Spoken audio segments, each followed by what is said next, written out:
The global price of oil could surge by 40% to about $140 per barrel if a proposed price cap on Russian oil is not adopted, along with sanction exemptions that would allow shipments below that price. This is according to a senior U.S. Treasury official on Tuesday. U.S. Treasury Secretary Janet Yellen is going to talk about the implementation of a U.S. price cap proposal and global economic developments with Japanese Finance Minister Shunichi Suzuki.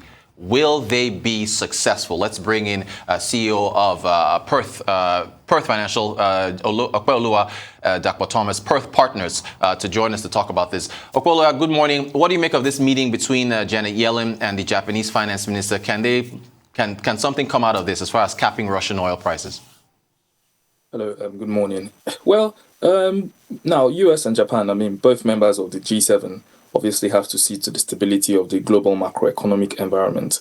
So what does that mean is they have to see to different things in terms of high rising commodity prices, high energy prices, obviously, which if you could have a spillover, it could lead to high inflation, and high inflation obviously could lead to a large recession, as a result of unemployment, and obviously and high interest rates obviously make the cost of borrowing difficult for businesses. So all these things will have a ripple effect. So what Yellen and the Japanese minister is looking at is to see how they can cap oil prices. So the idea behind oil prices has a three-pronged effect.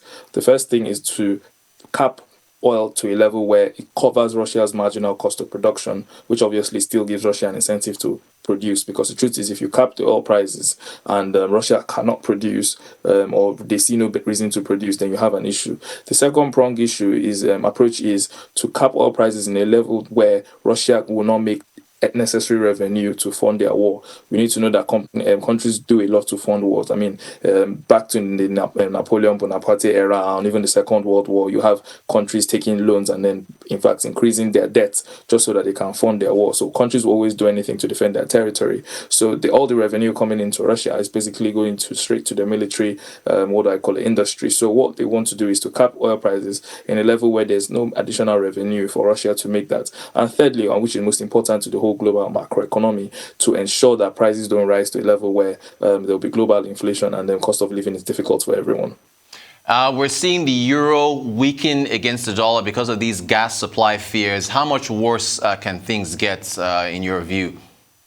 Well, it's to the euro converging, or the euro equating to the dollar is a consequence of two things. Number one, the European economy right now is in a hot boil, because if you look at it, the euro is afraid. What happened recently was there was a stop in the supply of gas from Russia to Germany, and obviously European fears increased that we might not get deliveries for gas deliveries anymore, and so obviously the euro came down to a 20-year low, and then we now see the rise of the dollar. On the other hand, the rise of the dollar, because people are talking about it, €1 to $1. This is the first time this has happened in over 20 years.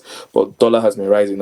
Cash is king when it comes to when there's high inflation environments. People are not investing in risky assets. So everyone is taking their money from the stock assets, from bonds, putting their money in cash. And obviously that has given cash more prominence. So cash has risen to a 20-year high in October 2002. So when you put these two things together, you understand why euro and dollar are probably on the same level. But the European fears are more of a concern, because the more that gas prices increase and the more that there are issues in the Eastern European territory with Ukraine and Russia, then people have their fears. Moving to the UK, is September the 5th too far to make a decision on the next Prime Minister? I know there's a process, but what do you make of it all? Well, like you rightly said, it's a process. The next leader, the investors are looking for who the next leader is going to be, because the next leader has a lot of tough decisions to make. Right now, we're in a very, very inflationary environment. Cost of living is difficult. People need a lot of social spending. We're having issues with debt financing. We're having issues with budget and social expenditure. So if it takes time to find a leader that will keep in line, that will be aligned with the conservative values, plus also have the economy at heart, then so be it. Because obviously now we know who's the favourite at the moment. That's Rishi Sunak, the former exchequer. So if you analyze it from that way, you see that okay, there's a lot of time. But the process is everyone that is nominated. Once you get nominated for the PM, you need a maximum number of votes, and if you don't get a maximum number of votes, you get eliminated in the first round. So there are different rounds to them, and then I think we'll be left to the final two. When we're left to the final two, you can now campaign, and campaign costs are capped at £300,000 per candidate. So when you have people campaigning, then by September 5, you get a new leader. Real quick, what do you make of the Office of National Statistics on more than a third of Londoners working from home? Well, work from home is life. I'm not going to lie.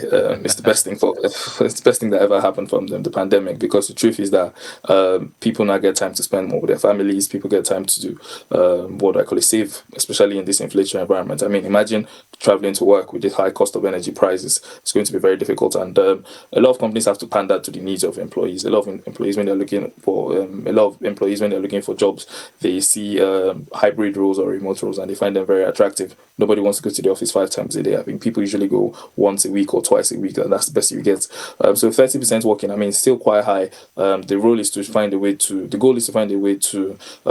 bring people back to the office. So you need like special niche skills, obviously, where you have to be in the office. Let's say you have a close-knit working environment that you cannot function properly. But if you can still be productive at home, I do not think people should. I mean, I'm not saying people should not go back to the office, but if you can function at home and the business has not lost any sort of productivity, then quite all right, you can make that decision. Opeoluwa Dapo Thomas, CEO, Perth Partners, thank you so much for joining us to take us through the headlines. Appreciate your time.